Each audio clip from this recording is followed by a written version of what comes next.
Hello my dear friend, welcome to my YouTube channel Bareilly maths point में आपका स्वागत है। तो जैसा कि हमारा सेट चल रहा है, सेट नंबर 1 324 AX, और जिसका आखिरी क्वेश्चन है क्वेश्चन नंबर 9, जिसके आप में से दो खंड में से कोई एक खंड करना होता है। और 2023 के जो इस अनसॉल्व में जो एक खंड है वो आपके सिलेबस से हटा दिया गया है, इसका खा खंड।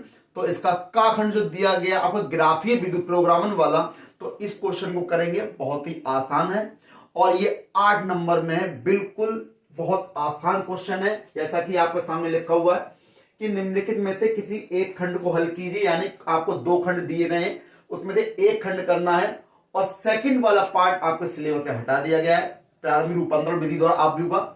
तो अब ये इसका का खंड है जो कि 8 नंबर का क्वेश्चन दिया गया है। आलेखीय विधि द्वारा निम्नरेखित प्रोग्रामन समस्या को निम्नलिखित व्यवरोधों के अंतर्गत हल करना है। यानी इसमें आपको दिया क्या गया है, x plus 3y is less than 60, x plus y is greater than equal to 10, x is less than equal to y, x is greater than equal to 0, y is greater than equal to 10 आपको दिया गया है। तो ये 10 नहीं है, ये 0 है। तो y is greater than equal to 0 आपको दिया गया। तो देखें,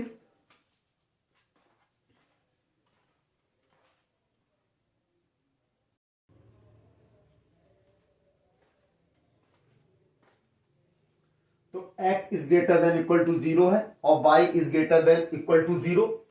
तो z बराबर 3x प्लस 9y का न्यूनतम और अधिकतम मान ज्ञात करना है।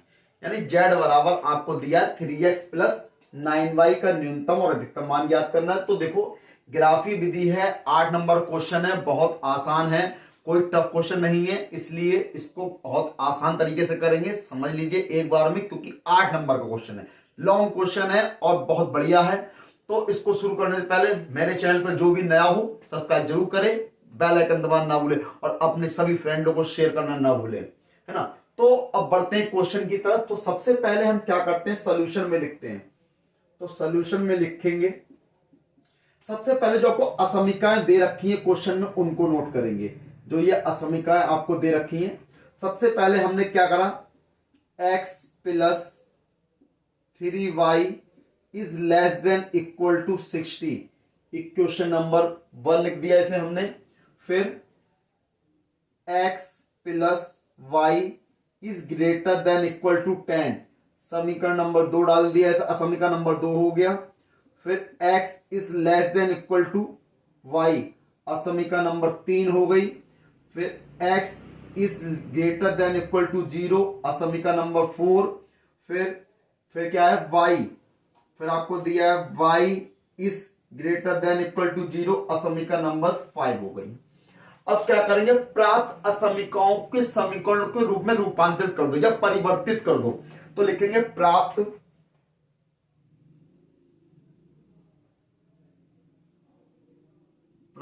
असमीकरणों, भाई जो असमीकरण आपको दिए इनको क्या करेंगे, असमीकरणों को समीकरणों के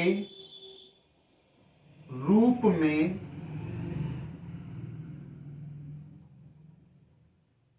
परिवर्तित करने पर, जब परिवर्तित कर देंगे तो देखें क्या हो जाएगा। यानी समीकरण एक जो है x plus 3y is less than equal to 60 दिया है, तो ये इक्वल टू 60 हो जाएगा। इक्वेशन नंबर 6 लिख देंगे इसे ऐसे ही, x plus Y is equal to 10 हो जाएगा, समीकरण नंबर 7 हो जाएगी। फिर x is equal to y हो जाएगा, समीकरण नंबर 8 हो जाएगी। फिर x इज इक्वल टू 0, समीकरण number 9, y is equal to 0, समीकरण नंबर 10। समीकरण 6, 7, 8, 9, 10 ये आपको समीकरण मिल जाएंगी। अब हम क्या करेंगे, इनकी सहायता से हमें क्या करना होगा, हम क्या करेंगे, समीकरण 6। तो देखो समीकरण 6 के लिए सबसे पहले लिखेंगे समीकरण 6 के लिए। तो समीकरण 6 कौन सी है, x प्लस 3y बराबर 60। जब x प्लस 3y बराबर 60 है तो इसके मानों का हम क्या करेंगे, सारणिक में, पहले सारणिक में क्या, इसको पहले हम क्या करेंगे, y की वैल्यू निकाल लो, तो 3y is equal to 60 minus X हो जाएगा, y is equal to 60 minus X upon 3 हो जाएगा। तो y is equal to 60 minus X upon 3 हो गया। तो हम इसके पे क्या बना लेंगे, टेबल बना लेंगे। इसके मान निकालने के लिए, संगत मान निकालने के लिए क्या करेंगे, ये x की वैल्यू, ये y की वैल्यू। तो देखें, अगर हम x की वैल्यू 0 पुट करते हैं, x की वैल्यू में 0 पुट करूंगा तो क्या बचेगा, 60/3 बचेगा, और 3 से भाग करोगे कितना हो जाएगा, y की वैल्यू आ जाएगी 20, यानी 0,20 हो गया। फिर अगर मैं x की वैल्यू, y की वैल्यू 0 कर दूं तो y की वैल्यू 0 कर दी, ये टर्म 0 हो गई, तो x की वैल्यू क्या आ जाएगी, 60 आ जाएगी। तो ये आपको समीकरण 6 से 2 पॉइंट मिल गए, 0,20 और 60,0। ठीक है, ये इक्वेशन नंबर 6 से मिले। अब यही काम आपको क्या करना है, इक्वेशन नंबर 7 के लिए करना है। तो यही काम को मैं क्या करता हूं, इक्वेशन नंबर 7 के लिए, समीकरण 7 के लिए, 7 क्या है, x प्लस वाई बराबर 10, तो y बराबर 10 माइनस एक्स हो जाएगा। तो अब इसके लिए मैं टेबल बनाऊंगा, x ये है, y ये है। जब x 0 लेंगे तो x 0 हो गया, तो y इज इक्वल टू क्या मिलेगा, 10, और जब y 0 लेंगे तो x इज इक्वल टू क्या मिलेगा, तो भी 10 मिलेगा, यानी 0,10 और 10,0 हो जाएगा। ये समीकरण 7 के लिए हो गया। अब बात करेंगे समीकरण 8 के लिए। समीकरण 8 के लिए, अब समीकरण 8 क्या है, x बराबर y, x बराबर क्या है, y है। x बराबर y का मतलब क्या है, x की वैल्यू में जो रखूंगा वो y की वैल्यू होगी। तो दोनों के लिए ले लेता हूं मैं, ये x है, ये y है। अगर यहां पे मैं 10 लेता हूं तो ये भी 10 हो जाएगा, यहां पे मैं 20 लूंगा तो ये भी 20 हो जाएगा। तो यानी ये 3 पॉइंट आपको मिल गए, 3 जो आपको 6 पॉइंट हो गए एक तरीके से, 2 इसके, 2 इसके, 2 इसके। इनसे आपको क्या बनेगी, आपको बनाना होगा ग्राफ। ग्राफ बनाना होगा, तो ग्राफ बनाने के बाद आप निकालेंगे अधिकतम व न्यूनतम मान जो भी पूछे गए हैं इसमें, क्योंकि आपसे कहा गया है कि z बराबर 3x प्लस 9y का न्यूनतम और अधिकतम मान ज्ञात करना है ना। तो मैं स्पेस थोड़ा कम है, क्वेश्चन बड़ा है, तो मैं इसको रफ कर देता हूं। तो देखें, इसको रफ कर देने के लिए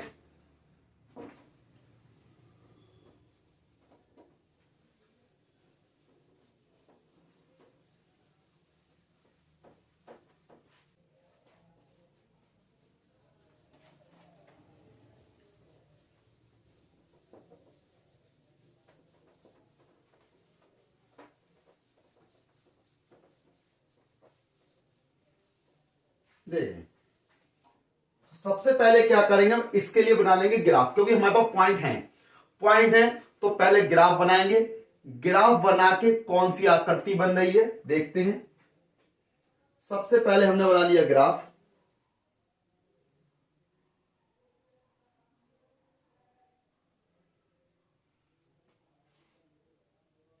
दस, 20, 30, 40, 50, 60, क्योंकि मैक्सिमम वैल्यू 60 है, 60 तो ले लेंगे हम। फिर 10, 20, 30, 40, 50, 60। तो देखें, इसके लिए हम बनाएंगे। अब देखें हम क्या करेंगे, क्या पहला पॉइंट क्या है, 0,20 और 60,0 है, यानी कि x पे कितना है, 0 है, y पे वैल्यू कितनी है, 20। तो 0 से 20 आपकी ये हो गई, यानी कितना है, 0,20, और फिर कितना है, 60,0, x पे कितना है, 60, ये रहा। इससे इसको मिला देंगे हम, इसको मिलाते हुए आगे बढ़ा दो, ये हो गया।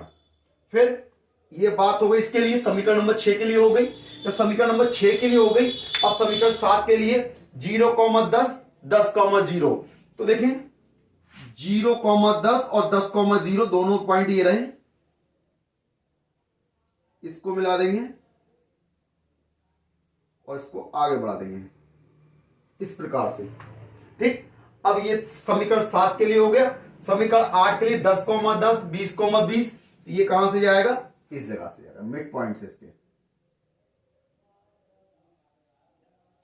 इस प्रकार से हो गया। अब उनने कहा है x बराबर 0, y बराबर 0 भी तो है भाई। समीकरण 9, 10, तो x बराबर 0 तो आपका ये हो गई समीकरण, और y बराबर 0 ये हो गई। अब इन भुजाओं से यानी इन पॉइंटों से घिरी हुई आकृति कौन सी बन रही है, ये बन रही है।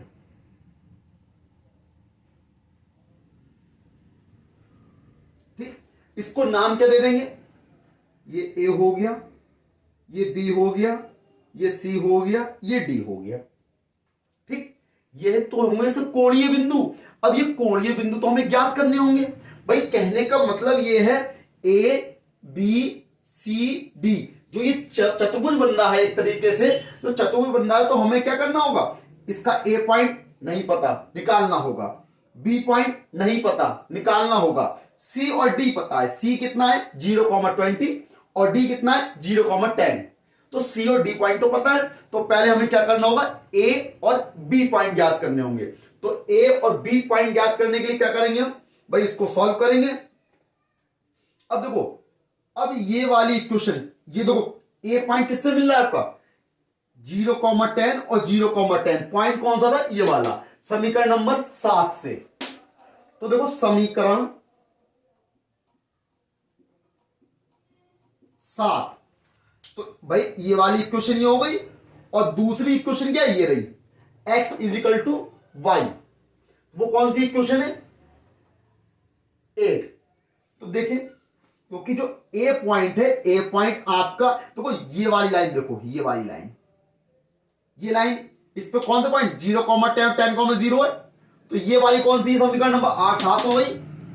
और फिर दूसरी पॉइंट कौन सी है कि भाई ये देखो, ये लाइन जा रही है, ये कौन सी लाइन है भाई, x इजिकल टू वाई वाली, समीकरण नंबर 8। तो इन दोनों का क्रॉस पॉइंट, यानी कि इन दोनों का क्रॉस पॉइंट यानी कि प्रतिच्छेद बिंदु जो होगा वो एक ही वैल्यू होगी। निकालेंगे कैसे, समीकरण 7 बार समीकरण 8 से। तो देखें, x plus y is equal to कितना है 10, ये समीकरण नंबर 7 है। और समीकरण 8 कितनी है, x बराबर y, ये समीकरण नंबर 8 है। तो भाई दोनों को क्या करोगे, घटा दो या जोड़ दो। तो देखें हम क्या कर देते हैं, x बराबर y है, x का मान समीकरण 7 में रखने पर, तो समीकरण 7 में रख दोगे x का मान, तो y प्लस y बराबर 10, तो y 2y होगा बराबर 10, y बराबर 10/2, तो y बराबर 5, और x और y दोनों बराबर हैं, तो x बराबर भी 5। तो a की जो वैल्यू आ गई यहां पे कितनी है, 5,5। तो a पॉइंट क्या हो गया, 5,5 हो गया। अब बात आती है b पॉइंट की। तो b पॉइंट, अब ये वाली क्वेश्चन कौन सी, 0,20 और 60,0, ये रही समीकरण नंबर 6। तो समीकरण नंबर 6 कौन सी है, तो भाई अब देखें, अब हम समीकरण 6 के लिए बात करेंगे, स्पेस तो कम है भाई, इसके पॉइंट हो गया। अब बात करेंगे समीकरण 6 की, इसको मैं रफ कर देता हूं।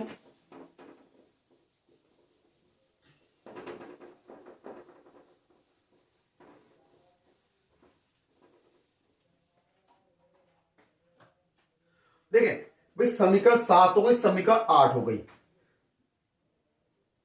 समीकरण तो ये वाली क्वेश्चन कौन सी हुई, समीकरण नंबर 8, और ये वाली क्वेश्चन कौन सी, समीकरण नंबर 6। समीकरण 6 व समीकरण 8 से। तो समीकरण 6 कौन सी है, x plus 3y is equal to 60, ये कौन सी इक्वेशन नंबर 6। और इक्वेशन नंबर 8 कौन सी है, x इजिकल टू वाई। तो समीकरण 6 में x का मान रखने पर, जब मान रखेंगे x के y लगा देंगे, y plus 3y is equal to 60, तो ये कितना हो गया 4y इज इक्वल टू 60, यानी कि y इज इक्वल टू कितना हो जाएगा 15, और y इज इक्वल टू 15 तो x इज इक्वल टू 15, क्योंकि दोनों कैसे हैं, इक्वल हैं। तो ये b पॉइंट कितना आ गया 15,15, ए बी सी डी, भाई चारों पॉइंट मिल गए। अब चारों पॉइंट मिल गए तो थोड़ा सा हिंदी लिख देंगे इसकी हम। क्या लिखेंगे, तो लिखने का तरीका होता है, हमने पॉइंट निकाल लिए सारे, कोणीय बिंदु निकाल लिए, तो अब हमने ग्राफ बनाया है, बनाने की विधि है, क्या करा क्या नहीं करा इसको हम लिख लेंगे। सबसे पहले क्या लिखेंगे, देखिए ये हिंदी लिखना बहुत जरूरी है। समीकरण 6, 7, 8, 9 व 10 जो समीकरण आप लिए इसकी सहायता से आपने क्या करा, एक आरेख खींचा या ग्राफ बनाया। 10 की सहायता से एक आरेख खींचा, आरेख खींचा या खींचते हैं, तो आरेख खींचते हैं और एक सुसंगत ग्राफ बनाते हैं। सुसंगत यानी कि कंफर्ट इस तरीके से, यानी आपने जो आरेख खींचा, आरेख का मतलब आपने जो लाइनें खींची है ग्राफ पे, तो इससे एक आपको क्या मिलता है, क्षेत्र मिलता है, ग्राफ मिलता है। यानी आरेख खींचा जिससे हमें एक सुसंगत, भाई सुसंगत ग्राफ, यानी सुसंगत ग्राफ कह दो, सुसंगत क्षेत्र प्राप्त करते हैं। सुसंगत क्षेत्र प्राप्त करते हैं। अब सुसंगत क्षेत्र कौन सा प्राप्त किया, तो भैया ये लिखा है ए बी सी डी, यही तो प्राप्त किया। अब क्षेत्र प्राप्त करते हैं ग्राफ पेपर पर सुसंगत क्षेत्र कौन सा है, नाम लिख दो इसका, ए बी सी डी। भाई ए बी सी डी प्राप्त किया, जाहिर सी बात है जब ए बी सी डी प्राप्त किया है, ए बी सी डी प्राप्त है, ठीक। अब ए बी सी डी के कोणीय बिंदु तो लिखो, तो देखो जहां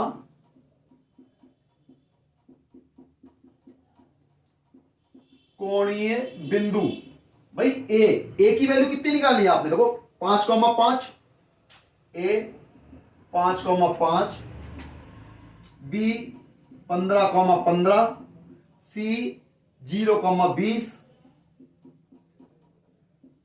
व डी 0,10 है। तो ये कोणीय बिंदु हो गए। अब हमें क्या करना, अधिकतम और न्यूनतम निकालना है। तो देखो सबसे पहले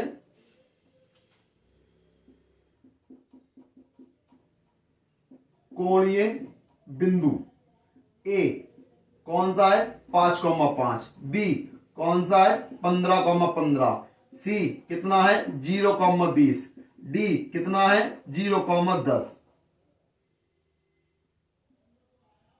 अब दूसरा क्या है, आपको जेड बराबर दिया है, भाई जेड बराबर दिया है। अब जेड बराबर कितना दिया, 3x + 9y। तो भाई जेड बराबर देखें,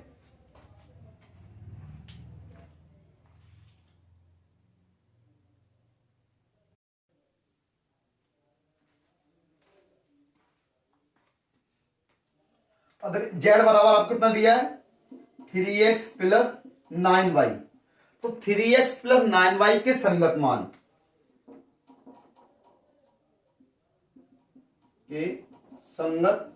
मान देखें भाई, बना लो। अब देखें z = x की जगह 5 रखा, 3 पंजे 15 और 5 निम 45, 15 + 45 कितना हो गया, 45 में 15 जोड़ोगे कितना हो गया, 60 हो गया। फिर देखें z बराबर x की जगह 15, 15 तियां कितने हो गए 45 और 15 निम कितने हो गए 135, बराबर कितना हो गया 180। फिर z बराबर x बराबर 0, 20 निम 180 कितना आ गया 180। अब x बराबर 0, 10 निम 90 तो कितना हो गया 90। 60 180 180 90। तो भाई देखो ये क्या है, कम है, न्यूनतम है, और ये दोनों क्या है, मैक्सिमम है, उच्चतम है। तो लिख दोगे, क्या लिखेंगे भाई, यही तो इसका आंसर होगा कि हम प्राप्त करते हैं, हम प्राप्त करते हैं कि ए क्या है, कोणीय बिंदु, कि कोणीय बिंदु ए 5,5 पर जेड का मान कैसा है, न्यूनतम है। कोणीय बिंदु ए 5,5 पर जेड का न्यूनतम मान 60 है तथा